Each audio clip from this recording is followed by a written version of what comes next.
ನಮಸ್ಕಾರ ವೀಕ್ಷಕರೇ, ಶ್ರೀಗರಿ ವಾರ್ತೆಗರಿಗೆ ಸ್ವಾಗತ. ನಾನು ನಿಮ್ಮ ಗ್ರಹೇಶ್ವರ ಗಾರ್ಡಿಗೇಂದ್ರ.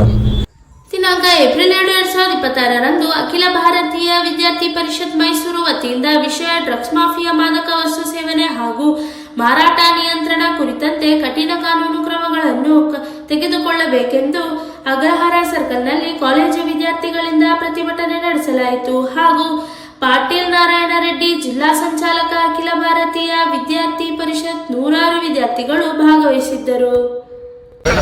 ಇವತ್ತು ನಾವೇನು ಸಾಂಕೇತಿಕವಾಗಿ ಒಂದು ಪ್ರತಿಭಟನೆ ಆಯೋಜಿಸುತ್ತಿದ್ದೇವೆ.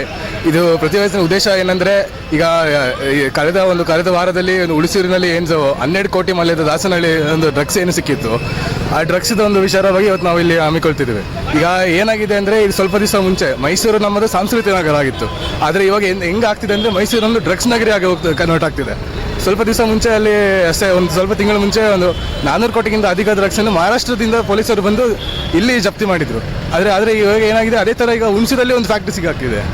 ಹೀಗೆ ಆದರೆ ನಮ್ಮ ಮೈಸೂರಿನ ಯುವಕರ ಕಥೆ ಏನು, ನಮ್ಮ ರಾಜ್ಯದ ಯುವಕರ ಕಥೆ ಏನು? ಇದೊಂದು ಅವೇರ್ನೆಸ್ ಮೂಡಿಸೋಕ್ಕೋಸ್ಕರ ಇವತ್ತು ನಾವು ಒಂದು ಸಾಂಕೇತಿಕವಾಗಿ ಪ್ರತಿಭಟನೆ ಮಾಡಿದ್ದೇವೆ. ಈ ಪ್ರತಿಭಟನೆ ಆದ ನಂತರ ಒಂದು SP ಆಫೀಸ್ಗೆ ಹೋಗ್ಬಿಟ್ಟು ಅವರಿಗೆ ಮನವಿ ಕೊಡೋ ಒಂದು ಕೆಲ ಕಾರ್ಯವನ್ನು ಮಾಡಲು ಇದ್ದೇವೆ.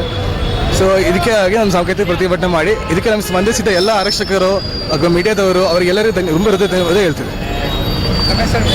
ನನ್ನ ಹೆಸರು ಗೌರವ್, ಹಿರಿಯ ಮುಖಂಡರ AVP. ಎಲ್ಲರಿಗೂ ನಮಸ್ತೆ.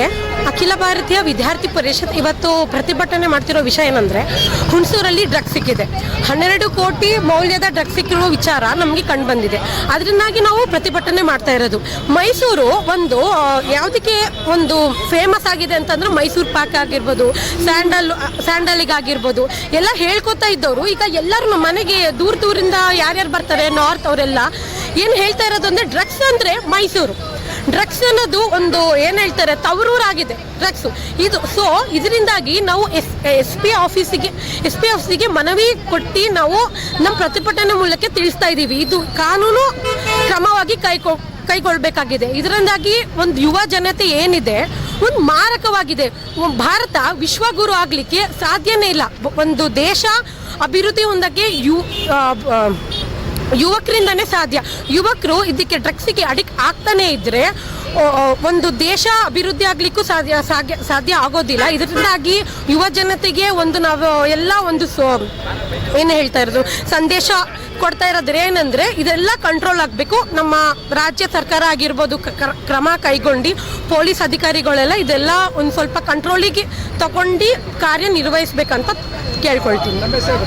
ನಮ್ರತಾ, JSS ಕಾನೂನು ಕಾಲೇಜು ಹಿರಿಯ ಕಾರ್ಯಕರ್ತೆ. ಮತ್ತೆ ಮುಂದಿನ ವಾರ್ತೆಗರಿಯಲ್ಲಿ ಭೇಟಿಯಾಗೋಣ. ಶ್ರೀಗರಿ, ನಿಮ್ಮ ಮನದಾಳದ ಗರಿ. ನಮಸ್ಕಾರ.